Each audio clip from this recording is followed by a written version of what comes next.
Hi, this is Joseph Tan here from goodmonday.com. We are still working through the list of 10 organizational unresolved issues which authors Roger Connors, Tom Smith and Craig Hickman has raised up in their experience with companies. And we have worked through the list from bottoms up, covering program mighties, cross-functional strife, senior management development, poor performance, work and personal life imbalance. And for today, our focus is on entitlement.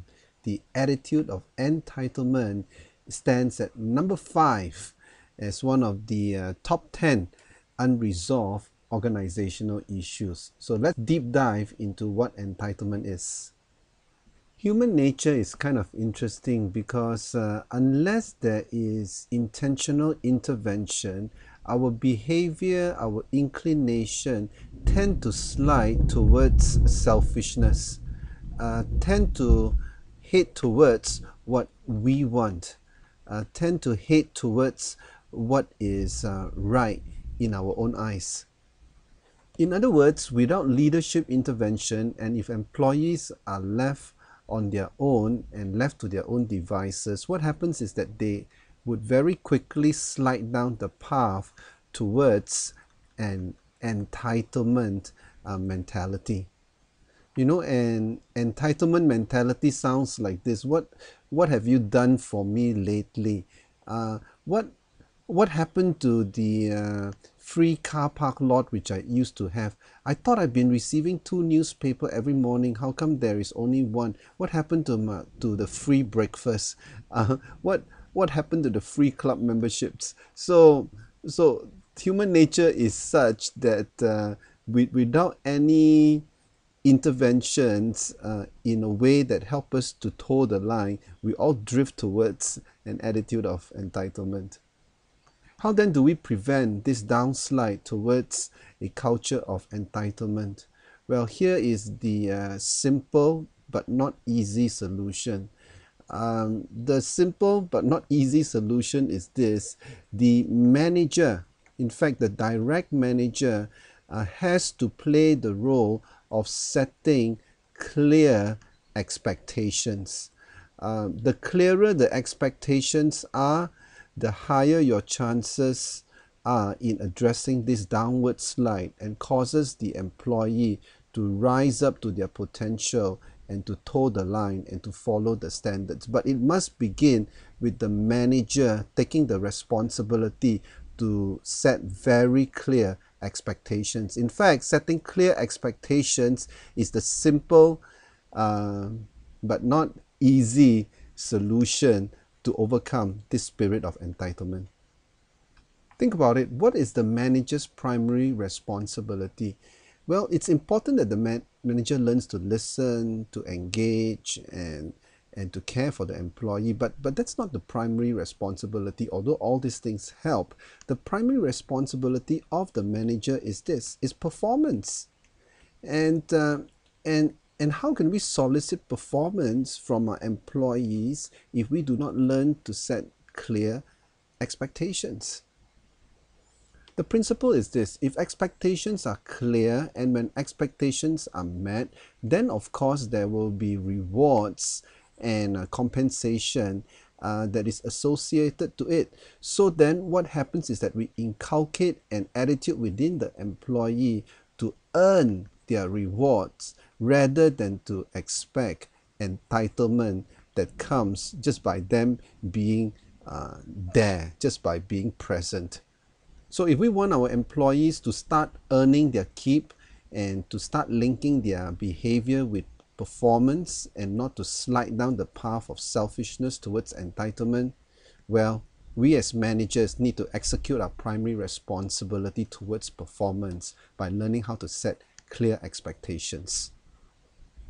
The first expectation question we need to be regularly in conversation with our employees is this: what does excellence look like in your current role?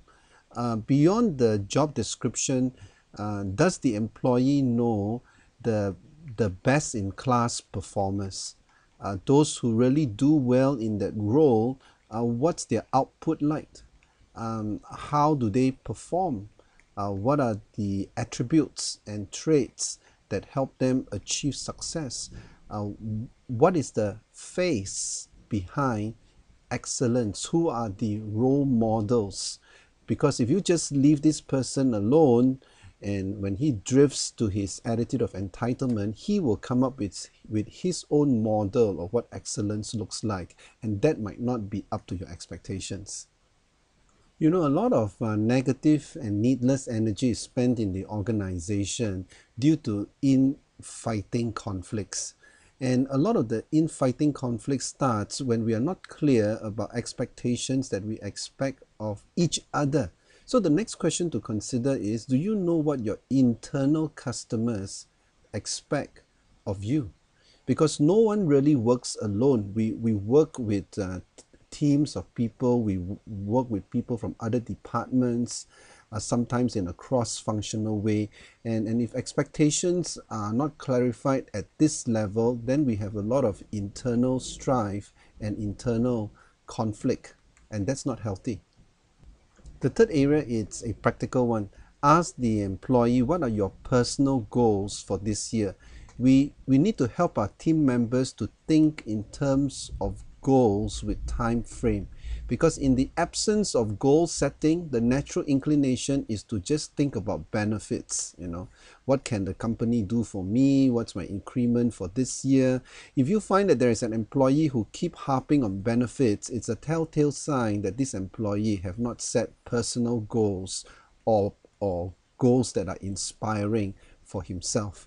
Because a person who have got strong personal goals, whether if it's for his personal growth or his career growth, is so busy heading towards his goals that benefit comes as an outcome and as a byproduct, and never as a goal in itself.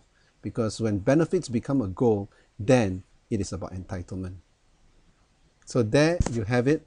3 factors for the manager to consider so that the employee will rise up to stated expectations rather than decline towards entitlement. Number 1, define excellence. Number 2, talk about expectations from internal customers. And number 3, set personal goals. What then is the goal of the manager? The goal of the manager is this: to be in such communication and conversation with your employee that your employee can confidently say, I know what is expected of me at work. And if your team member can say this with a high degree of confidence, you know he is not a person that is sliding towards entitlement. He is actually working towards the expectation of the organization. Think about it. This is Joseph Tan here from goodmonday.com. Thanks for watching.